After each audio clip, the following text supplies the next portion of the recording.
Good morning dear students, this is Anil Kumar from online classes.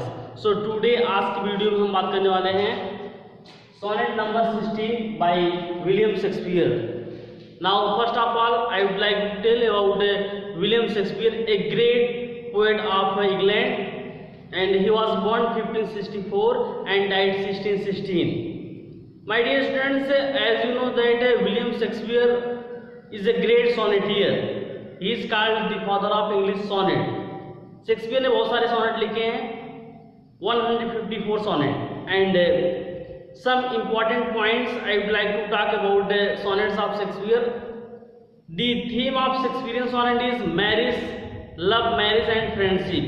These are the themes of Shakespearean sonnet: love, marriage and friendship. Shakespeare अपने sonnets में love के बारे में बात करते हैं, marriage के बारे में एंड फ्रेंडशिप के बारे में. If I am talking the first sonnet of Shakespeare, from various creature we desire increase. पहले सोनेट में शेक्सपियर ने बात की है about marriage, means and one more thing that all the sonnets of William Shakespeare are addressed to Mr. W.H. Mr. W.H. means William Herbert. And if I am talking the first sonnet of William Shakespeare, from various creature we desire increase. The theme of sonnet is marriage. And how marriage? Because Shakespeare is talking about his friend Mr. W.S. to get married and have a children. So 116 जो sonnet है, this is a love sonnet, and in this sonnet the poet is talking about the love, that love is everlasting, true love. He is talking not the physical love, he is talking true love. William Shakespeare in this sonnet is talking about true love. What is true love? And at last one more thing I would like to tell, that what is sonnet. The origin of sonnet in Italy, and from Dante and Petrarch. Dante wrote his sonnet for his beloved Beatrice, and Petrarch wrote for his beloved Laura. And if I am talking about Shakespeare, Shakespeare wrote for his sonnet Mr. W.H. and his dark mistress, dark lady. So sonnet number 16 by William Shakespeare. And in Shakespearean sonnet, if I am talking Shakespearean sonnet, in Shakespearean sonnet there are 3 quatrains. What is quatrain? Quatrain means a stanza of 4 lines. इसमें 3 quatrains है, हर stanza में 4-4 लाइनें हैं, and there is 2 remaining couplet. Shakespeare के sonnet में एक remaining कॉपलेट होता है. कॉपलेट मतलब क्या होता है? उसको दोहा बोलते हैं, कॉपलेट. शेक्सपियर के जितने भी सोनेट है उसमें 2 लाइन जो होती है कॉपलेट होती है, उसका एक निष्कर्ष होता है. तो आइए देखते हैं ट्रू लव के बारे में. In this poem True Love, the poet William Shakespeare is talking about the true love, that how the both lover love to each other. Let me not to the marriage of true minds. पहली line में Shakespeare कहते हैं कि let me not means I cannot. Let me not to the marriage of true mind. Marriage of true mind means the union of true lovers. Here William Shakespeare is talking about the union of two lovers. That what is the condition of a lover? Let me not to the marriage of two minds admit impediments. कभी कहते हैं कि अगर 2 प्रेमियों के बीच अगर कोई इम्पीडमेंट आए, कोई बाधा या रुकावट है, इम्पीडमेंट मतलब कोई परेशानी, कोई बाधा या कोई रुकावट. शेक्सपियर कहते हैं अगर 2 प्रेमियों के बीच में कोई बाधा आती है, कोई रुकावट आती है, तो लव इज नॉट लव, वो सच्चा प्रेम नहीं है. Here Shakespeare is talking about true love. Already I told you that he is talking about true love, and Shakespeare says that if there come any problem, any obstacle, any impediment in the way of the true lover, that is not true love. Shakespeare कहते हैं कि अगर 2 प्रेमियों के बीच कोई बाधा आती है, कोई रुकावट आता है, सच्चा प्रेम नहीं है. Which alters, अगर उनका प्रेम जो होता है अल्टर हो जाता है, बदल जाता है, उनका प्रेम जो अगर क्या होता है बदल जाता है, वेरी अल्ट्रेशन फाइंड, मतलब किसी भी कारण से अगर 2 प्रेमियों का प्रेम जो है बदल जाता है तो सच्चा प्रेम नहीं है. आर बेंड्स, यह झुक जाता है with the remover to remove. किसी रिमूवर टू रिमूव मतलब किसी प्रलोभन द्वारा या किसी कारण से अगर उनका प्रेम झुक जाता है तो सच्चा प्रेम नहीं है. So in this first stanza in this first stanza the poet William Shakespeare is talking about the union of two lovers that if there comes any problem in their way that is not true love. And now in the second stanza, the poet is comparing true love to the lighthouse. He says, "Oh no, it is an ever fixed mark."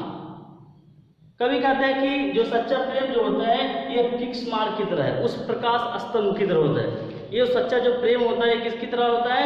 Light house. Means the poet is comparing the true love to the lighthouse, उस प्रकाश स्तंभ की तरह होता है.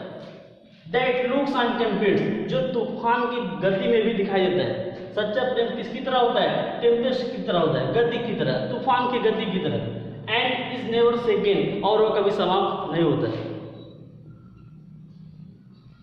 तो इस तरह से दूसरे स्टांजा में कभी बात कर रहे हैं about the true love and he is comparing true love to the lighthouse. He says that true love is like a lighthouse and it never seconds. It is like lighthouse and stands firm even in the motion of the storm. यहाँ तक कि तूफान की गति में भी क्या होता है? स्थिर होता है. इट इज द स्टार, यह एक स्टार की तरह है, ध्रुव तारे की तरह है. शेक्सपियर कहते हैं जो ट्रू लव है एक ध्रुव तारे की तरह है. पहले उन्होंने कहा एक प्रकाश स्तंभ की तरह होता है जो हमेशा स्थिर होता है, और उन्होंने कहा कि स्टार की तरह है. सच्चा प्रेम किसकी तरह है? स्टार की तरह, ध्रुव तारे की तरह है. टू एवरी वॉन्डरिंग बार, जो सभी नाविकों को रास्ता दिखाता है, जो भटके हुए जो नाविक हैं. वॉन्डरिंग बार मतलब जो सेलर्स हैं, जो भटक रहे हैं, जिन्हें रास्ता नहीं मिल रहा है. ये जो सच्चा प्रेम जो होता है ये उस ध्रुव तारे की तरह होता है जो हमेशा रात में नाविकों को रास्ता दिखाता है. Whose worth unknown, कभी कहता है कि सच्चा प्रेम उस ध्रुव तारे की तरह है जिसकी ऊंचाई जो है मापी नहीं जा सकती है. ये कितना ऊंचा है? although his height was sorry. Whose worth unknown, जब उसकी योग्यता जो है अयोग्य है, उसकी योग्यता को मापा नहीं जा सकता है. although his height be taken, यदि उसकी ऊंचाई को मापा जाता है. So this is the second stanza, and in this second stanza the poet compares true love to the lighthouse and after that to the stars.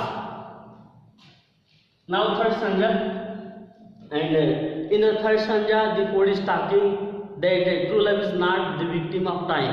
जैसा कि हम जानते हैं कि इस संसार की जो सारी चीजें हैं सब समय के शिकार हैं, लेकिन सच्चा प्रेम जो होता है वो समय का शिकार नहीं है. तो किस तरह से शेक्सपियर बात करते हैं? लव्स नॉट टाइम्स फूल, कि जो सच्चा प्रेम जो होता है वो टाइम्स फूल नहीं है, वो समय का शिकार नहीं है. सच्चा प्रेम जो होता है समय का शिकार नहीं है. Means he is talking about true love and he says that true love is not the victim of time. The रोजी लीव्स, वो कहता है रोजी लीव, जो गुलाबी गाल है, ये सब क्या होता है? समय के शिकार. रोजी लिप्स एंड चिक्स, यहाँ पे दो फिजिकल ब्यूटी की बात करते हैं Shakespeare. He is talking about true physical beauty. उन्होंने कहा कि ये सच्चा प्रेम जो होता है ये समय का शिकार नहीं है, और ये उसकी तरह नहीं है, ये गुलाबी गालों की तरह नहीं है, ये रोजी लिप्स एंड चिक की तरह नहीं है.